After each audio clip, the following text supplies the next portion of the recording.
15 years. That's how long it had been since I last saw Sheila. 15 years since she walked out of my life like it meant nothing. 15 years since I had to rebuild myself from the ground up. And now, out of nowhere, she had the audacity to message me. It happened on an ordinary Wednesday morning. I was halfway through my second cup of coffee, sitting at my kitchen table scrolling through work emails on my laptop. The usual stuff: reports, deadlines, some half-hearted jokes from my co-workers, nothing out of the ordinary. Then my phone vibrated. A message from an unknown number. "Hey, I know I don't deserve to ask for anything, but I really need to talk to you. Please." I stared at the screen, my heartbeat slowing, then speeding up again. I knew that tone, even after all these years. I recognized the hesitation, the guilt laced between the words. My fingers hovered over the keyboard as my brain tried to catch up with the reality of what I was seeing. Sheila. I hadn't heard from her since the day our divorce was finalized. No calls, no messages, not even a hint that she cared about the destruction she'd left in her wake. She disappeared into her new life with the man she'd thrown everything away for. A married man with a wife and kids. A man she swore was her soulmate. The scandal rocked our small town, but Sheila didn't seem to care. She'd left with him, head held high, like she was proud of what she had done. And now she was back, at least in my inbox.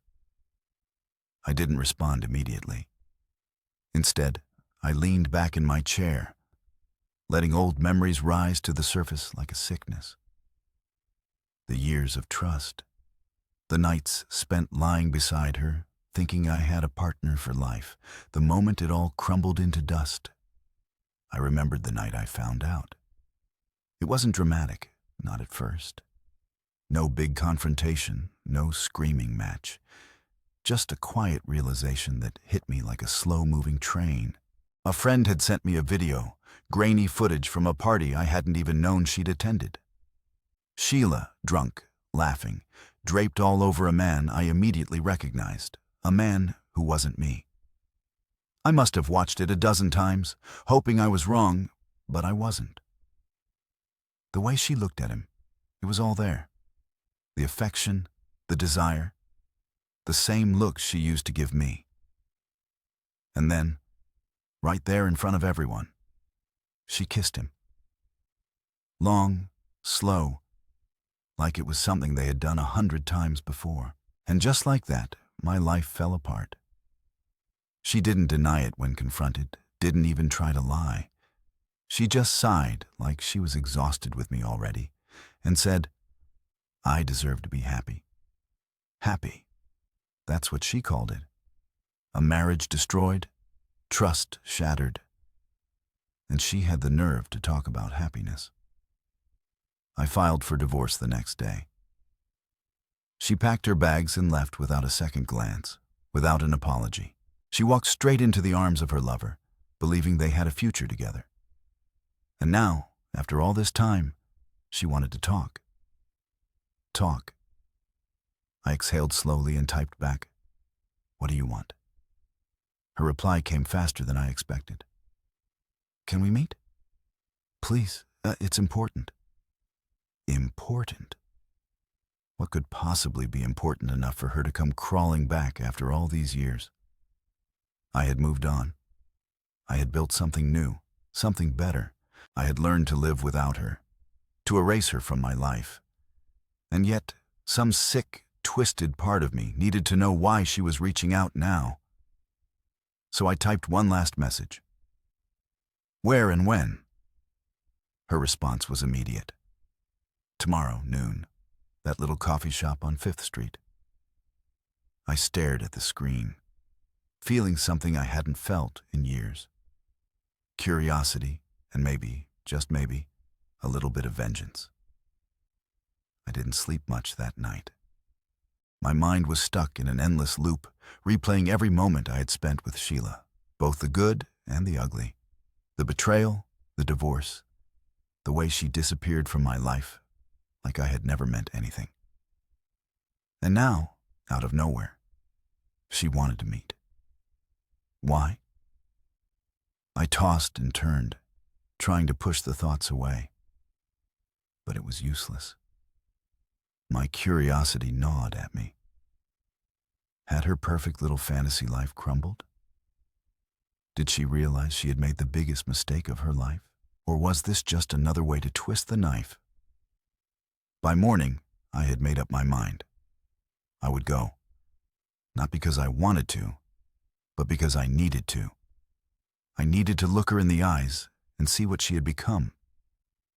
I needed to know if she regretted it. I arrived at the cafe 10 minutes early. It was a small, familiar place, one we used to visit when we were still married. Back then, Saturday mornings meant coffee and pastries, quiet conversations, and stolen glances over the rim of our cups. It had been our little ritual, one of the many things I thought made our marriage special.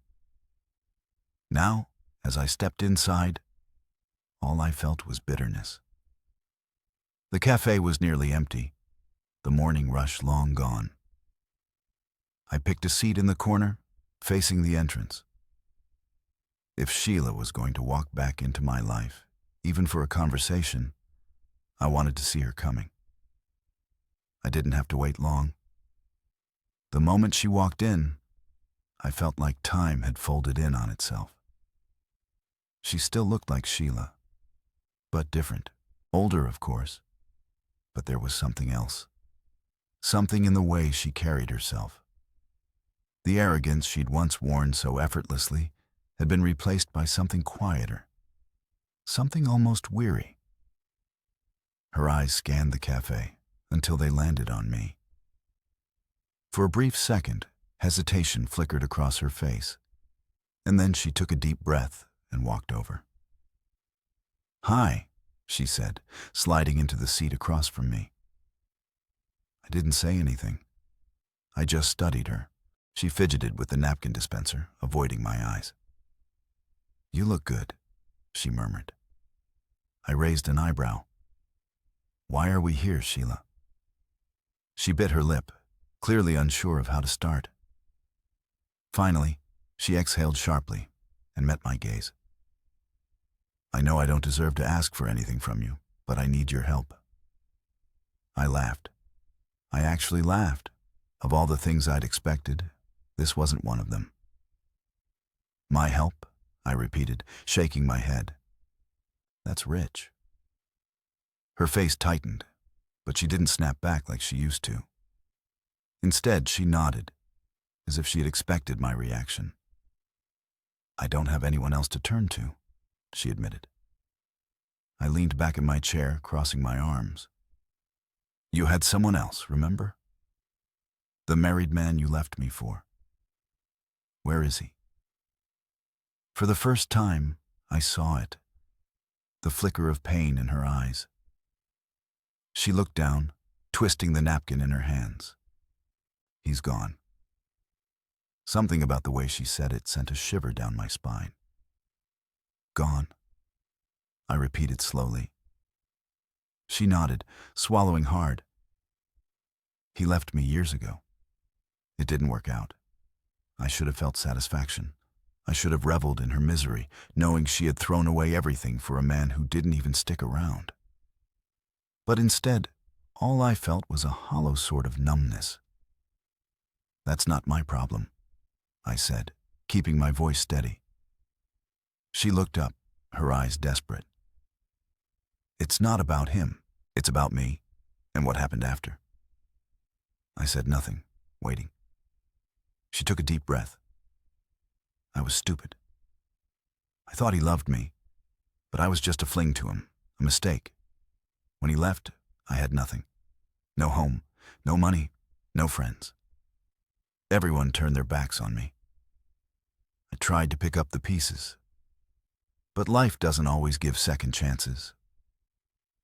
I watched her, unmoved. This was the same woman who had once told me to my face that she deserved to be happy. even if it meant destroying me in the process. Now she was sitting across from me, a shadow of her former self, begging for help. "What do you want from me, Sheila?" I asked, keeping my tone cold. She hesitated before answering. "I have a daughter." I froze, my fingers clenched around my coffee cup. "She's 14, she continued, "and she doesn't have anyone. Her father, he wanted nothing to do with her. He abandoned us before she was even born." I swallowed hard, my mind racing. "Are you telling me you left me for a man who not only dumped you, but also abandoned his own child?" She flinched, but nodded.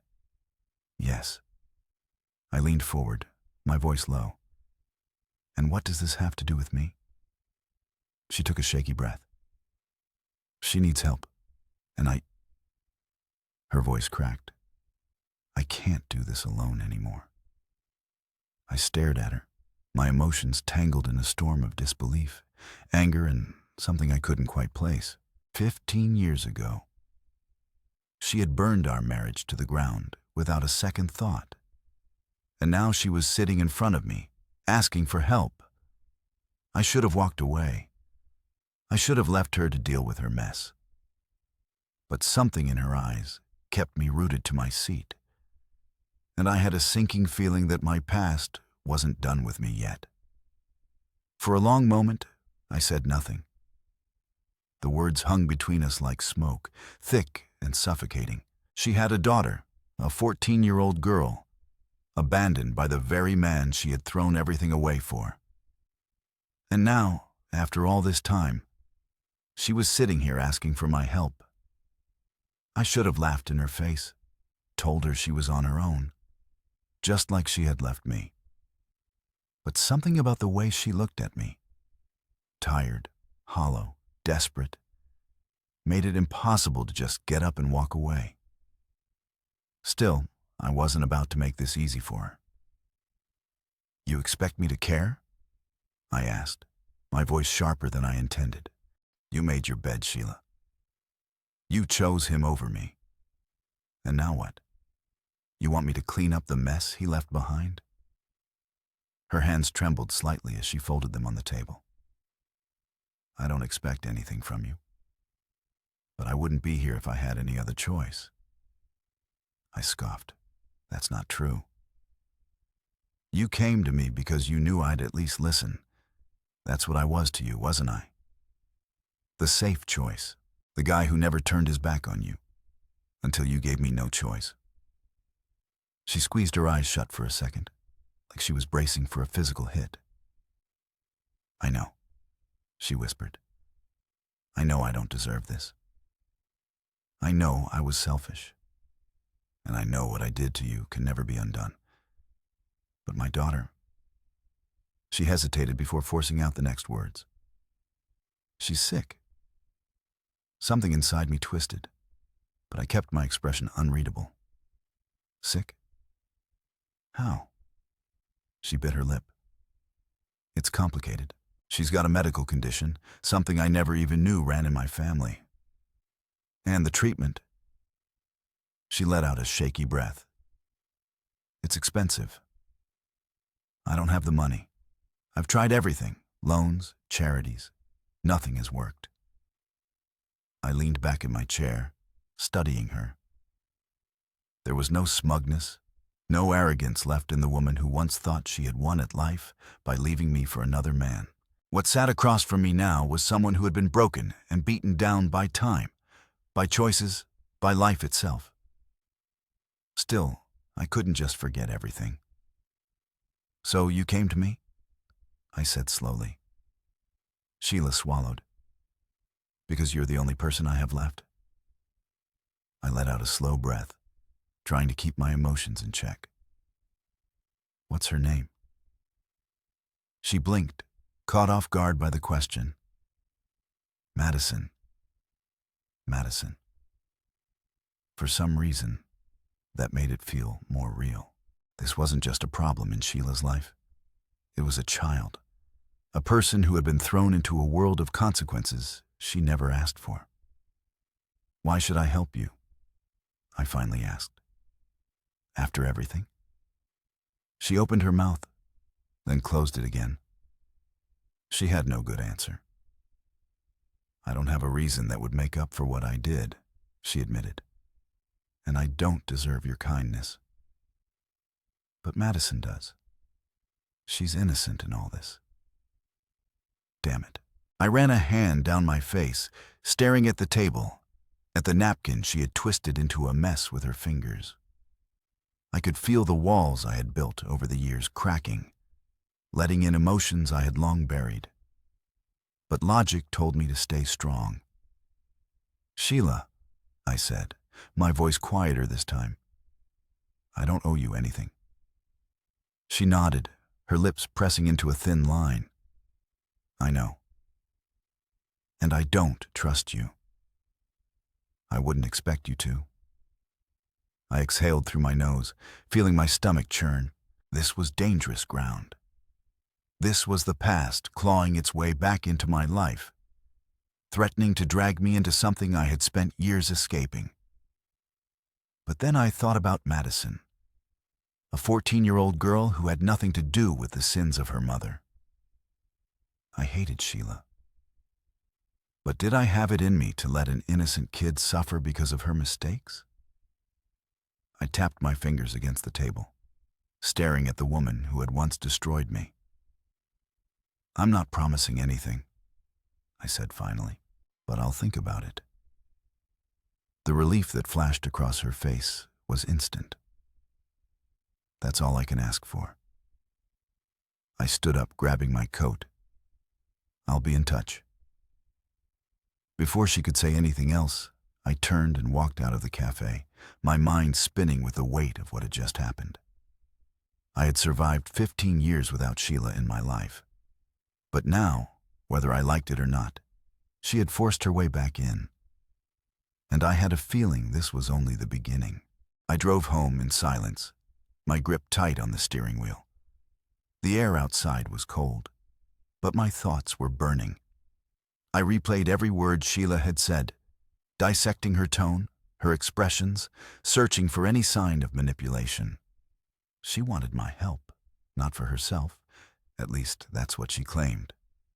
But for her daughter, for Madison. I didn't owe Sheila a damn thing.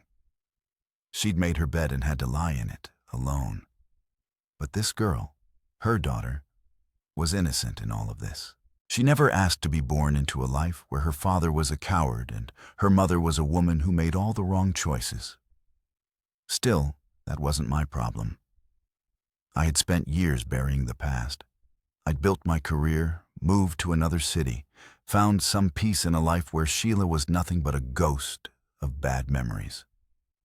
And now, just like that, she had cracked open a door I never wanted to look behind again. By the time I got home, my head was pounding. I threw my coat on the chair, sat on the couch, and stared at my phone. Sheila hadn't messaged again. She was waiting, probably hoping I had enough of a heart left to help her. I wasn't sure if I did, but the nagging thought wouldn't leave me alone. What if she was telling the truth? What if that girl really was sick? What if she really had no one else? I could walk away, pretend I never saw her, never heard her story, never sat across from her in that cafe. It wasn't my burden to carry, but I also knew myself well enough to know I'd lose sleep if I ignored it. I sighed, rubbing a hand over my face. There was one way to find out if she was lying. I grabbed my phone and made a call. The line rang twice before a familiar voice picked up. Derek speaking. Derek was an old friend, someone I trusted, someone who still had connections in town. If there was anyone who could dig up the truth, it was him. Derek, it's me. I need a favor. He paused. Damn, haven't heard from you in a while. This about work? No, it's personal. I hesitated, then sighed. It's about Sheila. A low whistle came through the receiver. Sheila? As in, that Sheila? Yeah, man. What the hell did she crawl out of the woodwork for? I exhaled sharply. She wants my help. Says she has a daughter. Says she's sick and needs money. Derek didn't answer right away. When he did, his voice was careful. And you believe her? I don't know yet. There was a beat of silence. Then Derek said, I can look into it. See if she's telling the truth. Appreciate it. Give me a day. I'll call you back. I hung up, tossing my phone onto the coffee table. Now all I could do was wait. The next morning, Derek called. She wasn't lying. I sat up straight. What do you mean? She has a daughter, Madison Calloway, 14 years old. And yeah, the kid's sick. Hospital records show she's been in and out for the past 2 years. Some rare genetic condition. I don't know all the medical terms, but it's serious. I exhaled, running a hand through my hair. And Sheila. She's broke, man. Completely. Works 2 part-time jobs, lives in a tiny apartment on the bad side of town. I found eviction notices. Debt collectors have been on her for years. She's drowning. I leaned forward, elbows on my knees. This was real. This wasn't a trick or some pathetic attempt to worm her way back into my life. I should have felt satisfied, knowing she'd gotten what she deserved.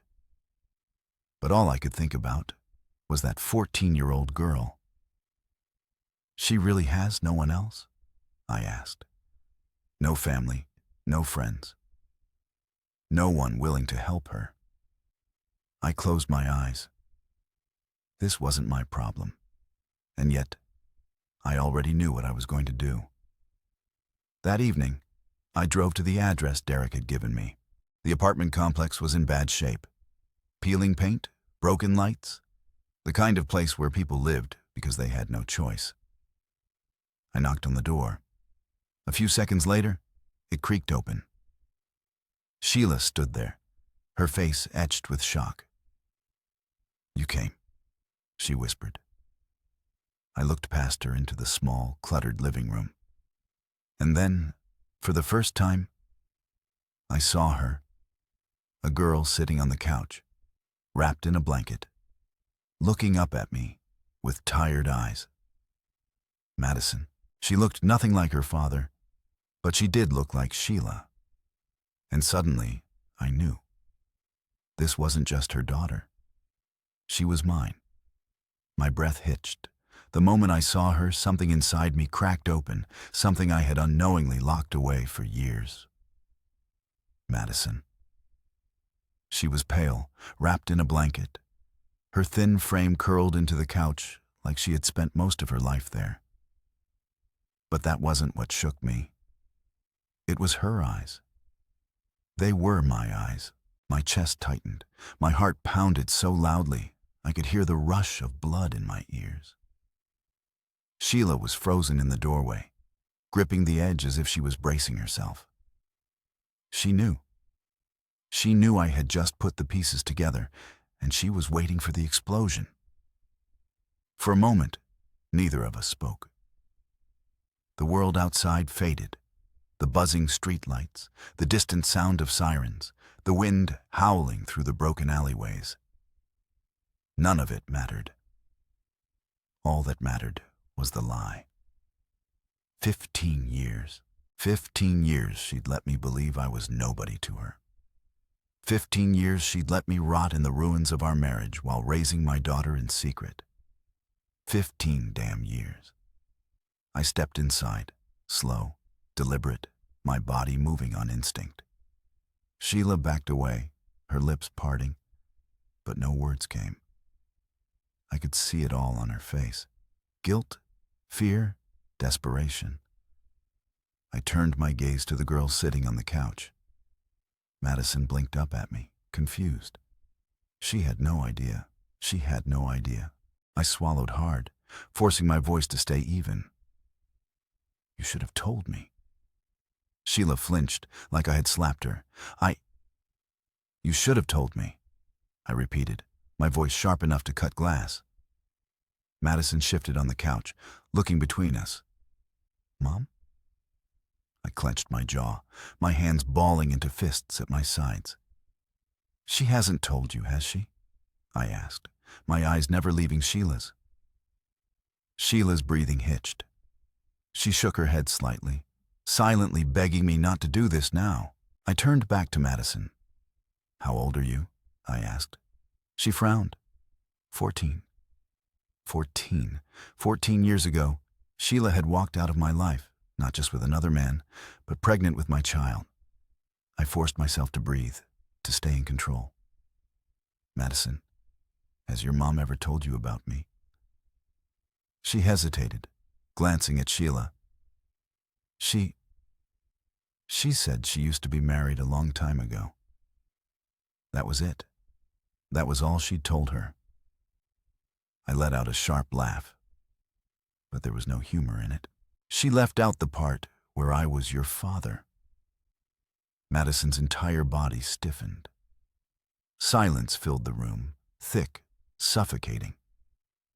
I barely noticed the way Sheila's face crumpled, her hands trembling. I barely registered the sharp inhale Madison took as her fingers tightened around the blanket.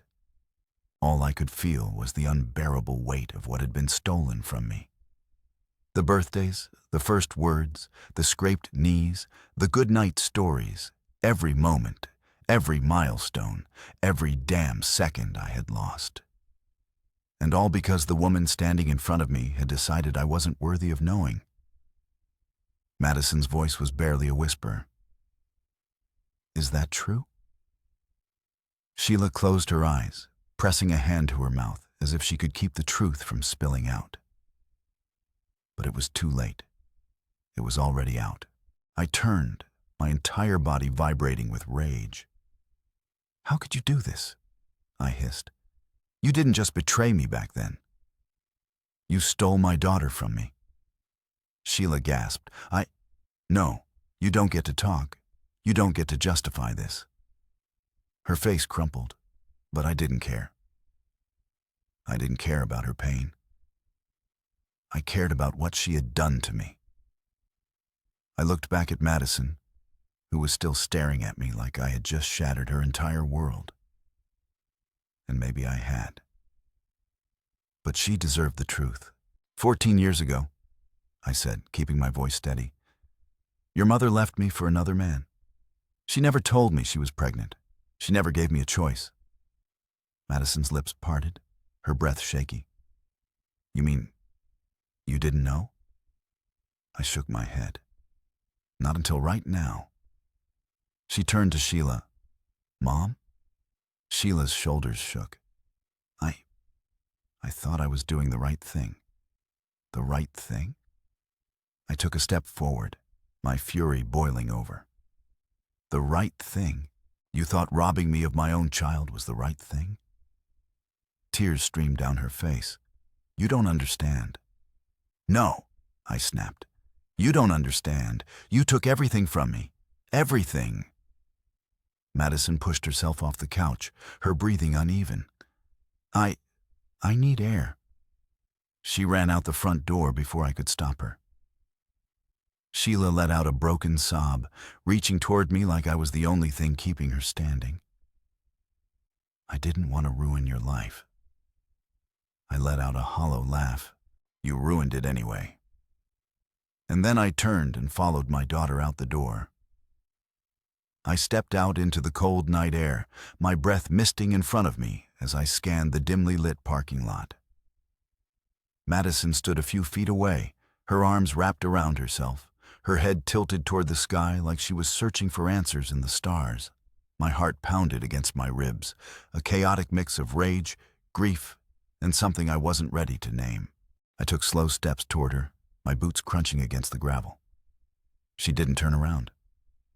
Madison, I said, my voice low, careful. She stiffened slightly, but she didn't run. I didn't know, I told her, my words almost getting lost in the wind. I swear to you, I had no idea. She let out a shaky breath. I don't know what to think. I swallowed hard. I get it, She finally turned to face me, and for the first time, I saw the full weight of what this had done to her. Her hands were trembling. Her eyes, my eyes, were glossy with unshed tears. "My whole life," she whispered. "I thought my dad didn't want me." I felt that like a punch to the gut. Sheila had let her grow up thinking I had abandoned her. I exhaled, steadying myself. "That's not true.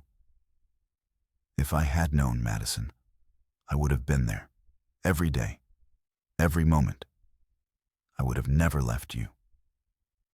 She studied me, searching for lies. I let her see everything, the pain, the regret, the truth. A tear slipped down her cheek. Why did she do this? I clenched my jaw. I don't know. But I had a theory.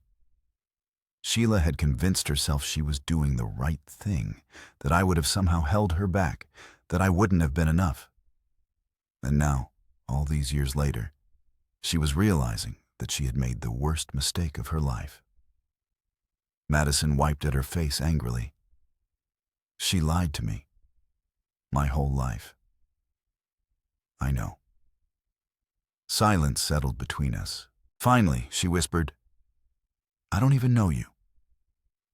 That one cut the deepest. I had missed everything. Her first words, her first steps, her first day of school, every scraped knee, every bedtime story. I had missed it all, and I could never get it back. I took a slow breath. I know, and I don't expect you to trust me overnight. But I don't want to walk away now. If you let me, I want to be here. Her lips parted slightly, surprise flashing across her face, like she had never considered that I might want to stay. Then she gave me a hesitant nod. It was small, but it was enough. By the time we went back inside, Sheila was sitting on the couch, her hands clutching a tear-soaked tissue. She looked up the moment the door opened, her face filled with exhaustion and dread. "Madison," she started. But Madison held up a hand. "Not now," she said, her voice firm. Sheila's eyes widened, but she didn't argue.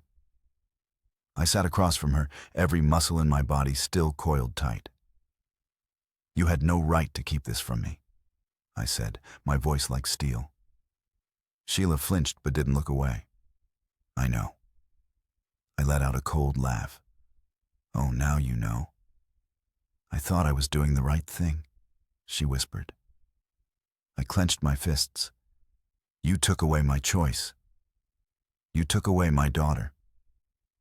She wiped at her face. "I didn't think you'd want to be tied to me after what I did." I shook my head in disbelief. "This was never about you.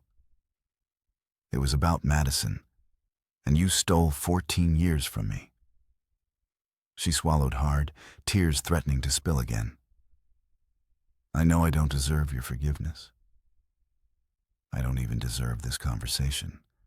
But I'm begging you, please don't punish her for my mistakes." "I would never punish Madison," I exhaled through my nose.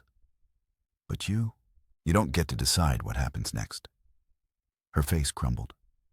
"From now on," I said, my voice firm, "I'm in her life, whether you like it or not." Sheila nodded, her expression hollow. "Okay." Madison, still standing near the doorway, shifted awkwardly. I think I just want to sleep." I turned to her. "I can go if you need space." She hesitated. "No, just stay, please." That word, "please," shook me. She wanted me there, even after all this. I nodded. "Okay." As Sheila quietly disappeared into her room, I sat down on the couch, my mind racing. 15 years ago, my world was ripped apart. Now, I had a chance to fix what was left, and I wasn't going to waste it. I didn't sleep that night. I sat in the dimly lit apartment, listening to the quiet hum of the refrigerator, the occasional creak of the old wooden floors, and the faint sound of Madison shifting under her blankets in the next room. It was surreal. A daughter. My daughter. 14 years had been ripped from me. 14 years of memories I would never get back. The milestones, the scraped knees, the school recitals, the late-night talks. I had missed it all. And no matter what I did now, I could never fully make up for that. A part of me was still furious. At Sheila, at the universe, at myself for ever having trusted her in the first place. But more than anything, I felt an overwhelming sense of responsibility. Madison had been raised thinking she wasn't wanted, that her father had abandoned her. And now, here I was, a stranger with a familiar face, claiming to be someone she had spent her entire life resenting. I had to earn her trust. I had to prove that I was here for her. As the sun began to rise, I heard soft footsteps. Madison appeared in the doorway, her oversized hoodie swallowing her small frame, her hair slightly messy from sleep. She blinked at me, looking uncertain. I forced a small smile. Couldn't sleep either. She shook her head. An awkward silence stretched between us before she finally sighed and dropped onto the couch next to me, curling up against the armrest. "Can I ask you something?" she murmured. "Of course." She stared at the floor, playing with the hem of her sleeve. What were you like?" "Before?" I frowned. "Before what?" "Before my mom left. Before you knew about me." I exhaled slowly. I was different. I thought I had everything figured out. I had a wife, a career, a plan for the future. Then, in one night, it was all gone. Madison bit her lip. "Did you love her?" The question caught me off guard. I took a long moment before answering. I did. Or at least, I thought I did. I was young, and I believed in forever. But love isn't just about feelings. It's about trust. And she broke that. Madison nodded, absorbing my words. "Did you ever get married again?" she asked hesitantly. I hesitated. "No. I dated, but nothing serious. I think I was too afraid of being blindsided again." She didn't say anything for a while. Then, so softly I almost didn't hear it, she whispered, "I always wanted a dad." Something in my chest tightened. I turned to face her. "I can't give you back the years we lost. But I can be here now, if you let me." She swallowed hard, then gave me the smallest nod. It wasn't much, but it was a start. The next morning, Sheila walked into the kitchen to find me making breakfast. She froze in the doorway, eyes flickering between me and the stack of pancakes on the stove. "You're still here," she said, almost like she didn't believe it. I poured syrup over a plate and set it on the table without looking at her. "Madison wanted me to stay." She nodded slowly, then cleared her throat. She doesn't usually eat breakfast this early." "She does today," I said, my voice firm. "We're going to have breakfast together." Sheila's lips parted like she wanted to argue, but then she nodded. "Okay." A few minutes later, Madison shuffled in, rubbing the sleep from her eyes. She hesitated when she saw the table. I gestured to the plate in front of her. "I didn't know if you liked pancakes, but I figured it was a safe bet." She gave me a small, hesitant smile. "Yeah, I like them." She sat down, picked up her fork, and for the first time, we had breakfast together. Sheila sat across from us, silent, watching. I could tell she wanted to say something, to insert herself into this fragile new dynamic. But I didn't give her the chance. This wasn't about her anymore. This was about Madison. After we ate, I pushed back my chair and turned to her. "There's something I want to do today," I said. If you're up for it. She frowned. What? I want to take you out. Just us. You and me. Her lips parted in surprise. Like a dad-daughter thing? I smiled. Yeah. She hesitated for a moment, then nodded. Okay. For the first time since learning the truth, I felt a flicker of hope. I had lost 14 years, but maybe, just maybe, I still had time to make up for some of it. The nervous energy in the car was almost suffocating. Madison sat in the passenger seat, stealing quick glances at me while I kept my hand steady on the wheel, pretending not to notice. I had suggested we spend the day together, just the two of us. No Sheila, no distractions, just time to get to know each other. She had agreed, but I could tell she was unsure. And honestly, so was I. How do you make up for 14 years in a single day? You like ice cream? I asked, breaking the silence. Madison blinked, caught off guard by the question. Yeah, I smirked. Good, because we're getting some. Her lips twitched, almost like she wanted to smile, but wasn't sure if she should. I pulled into a small ice cream shop, one I had found when I'd first moved back into town. It was the kind of place where they still made waffle cones fresh every morning, where kids pressed their noses to the glass to stare at the dozens of flavors. We stepped inside, the scent of vanilla and chocolate filling the air. Madison looked around, hesitant but intrigued. What's your go-to flavor? I asked. She shrugged. I usually just get vanilla. I feigned disappointment. Vanilla? That's it? I expected something more exciting. She gave me a half smile. What's your go-to? Rocky Road. Her eyebrows lifted. That's actually a solid choice. I gasped dramatically. Approval from a teenager? I must be doing something right. This time she actually laughed. It was small, quiet, but real. I let her pick whatever she wanted. She stuck with vanilla but added caramel drizzle, and we took our cones outside, sitting on a bench under the shade of a tree. For the first time since meeting her, the silence between us wasn't awkward. It was comfortable. Madison took a slow bite of ice cream. So, what do we do now? I set my cone down, thinking. I don't have all the answers, I admitted.